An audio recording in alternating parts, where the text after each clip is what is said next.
Hello, everybody. It's Erin LaFave, plant priestess and herbalist with Full Circle Herbals.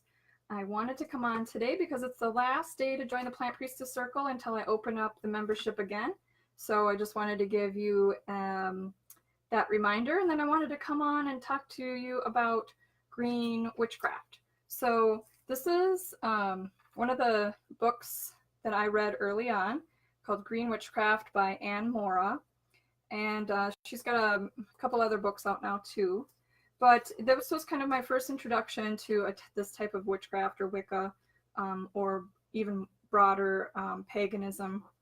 So, some people are scared by this term. They're also scared by the little star in the circle, the pentacle. But I just wanted to let you know that these are good terms. They've been co-opted over history and taken over and hijacked and used as bad ways by many people.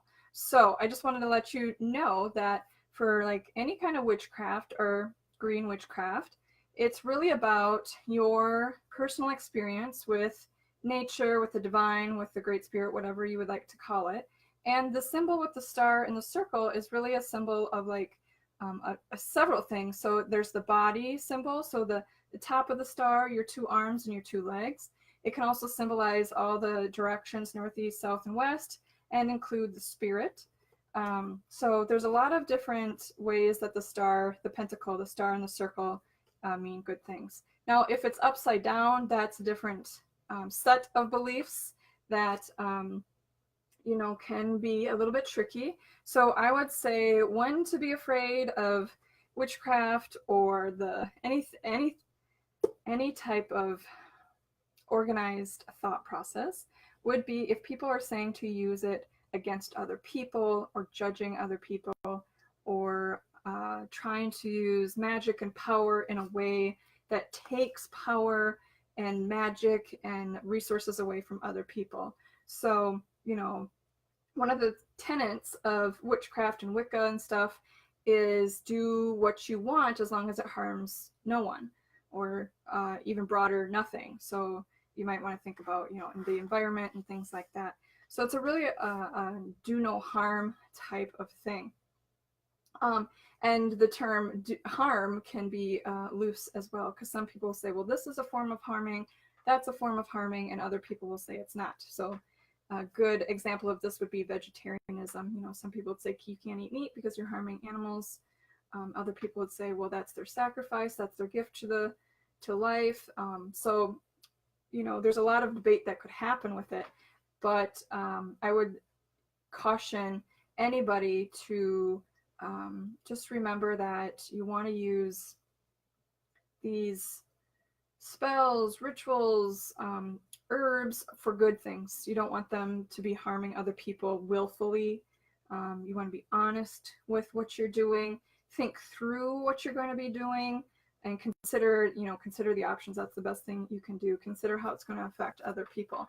So this is a really fun, easy to read book. The author is actually like a historian, I believe. She's got her degree in history, so she's done the work in terms of looking at the background of a lot of these traditions, lores, and she's also, her mother and grandmother were craft-wise Brazilians of Celtic Iberian descent, and they also had some folk magic and craft concepts that were handed down to her.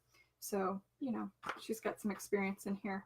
She talks about herbs, magical practices, how to do full moon celebrations, and how to prepare altar, all sorts of ideas how to celebrate the Sabbats and the equinoxes and solstices, things like that. So that's a really nice book to have. Folk magic, fairy lore, and herb craft. That's what is the subtitle for it. So yeah, so just as with anything I say, even in herbalism, if you're trying to decide on teachers that you're working with, mentors, just make sure that they jive with your way of being as well. So if there's something that's a little, you're not sure about what they're saying, you know, that's go with your gut on it. So in terms of the witchcraft, I know some people are a little bit leery of using that term,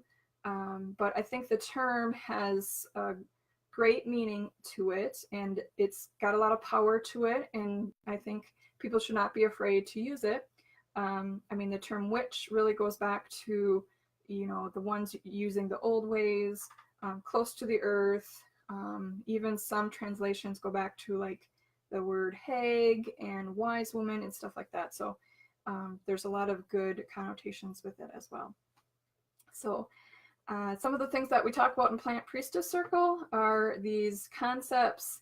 And not only do I'm talking about scientific names and trying to teach people how to identify plants using botanical terms, but I'm also looking at these stories, folklore, long-held beliefs that were once interwoven into people's lives, and trying to bring some of that back into the world and into people's daily lives too, especially, you know, with a plant focus, herbcraft focus. So, hello, Abby. All right, so the options to join the Plant Priestess Circle right now, it's $98 one-time payment. If you can't make the one-time payment, there are 5 payments of $20.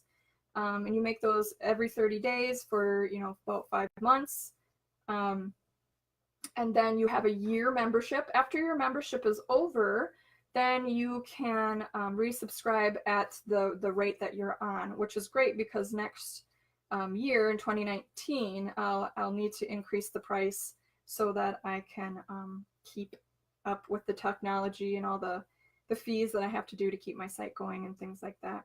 And there's lots of stuff being added to the Plant Priestess Circle membership site too. So it's just loaded with lots of pre-recorded webinars and plant chats, lots of downloadable things for you to use.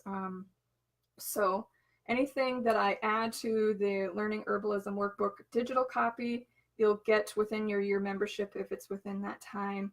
Any changes I make to the Herbal Book of Shadows templates, you'll get those during your membership, active membership. And you'll be on the Plant Priestess Circle Facebook page where I do the equinoxes and solstice celebrations in there when we do things together. And then I'm also sharing different things in there too.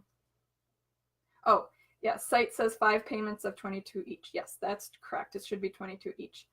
If you want the How to Learn Herbalism e-course, which has 5 modules, lots of pre-recorded things and templates, and pretty much walks you through how to use that, how to learn, or the Learning Herbalism Workbook. So those, if you want that e-course, that is actually another extra fee. It doesn't come with the Plant Priestess Circle. So the How to Learn Herbalism e-course, I believe is $198. I have it right here in front of me. $198 one-time payment. And then if you want to make payment plan, 5 payments at $40 per every 30 days. That's, you know, pretty much per month. So again, if you ever, if I ever put more things in the How to Learn Herbalism e-course or do another round of a live session, then you can be in it regardless if you're in the Plant Priestess Circle membership, actually. So if you buy the How to Learn Herbalism e-course, then you're in it for it, you know, as long as I have it up on the internet. And the How to Learn Herbalism e-course is usually $149 just standalone. So for $198 for the Plant Priestess Circle and the e-course, that's a really good bargain. So yes, pretty good price setup. I want to get people in learning herbalism as price efficiently as possible for you and me. So I have to keep my prices at a certain range so that I can keep, like I said, keep the website up and do the technology infrastructure that I need to keep things going, and plus, you know, pay myself some money so I can keep the lights on and, and the water running and things like that. Okay, well, let me know if you have any questions. Be happy to help to answer them. And I, yeah, the membership will close tonight at midnight Central Standard Time. So let's think about 11 hours to go.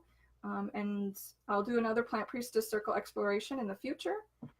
So stay on this Facebook group and get some more details about when new things are coming. So have a great night or day wherever you are in the world, and thanks for joining.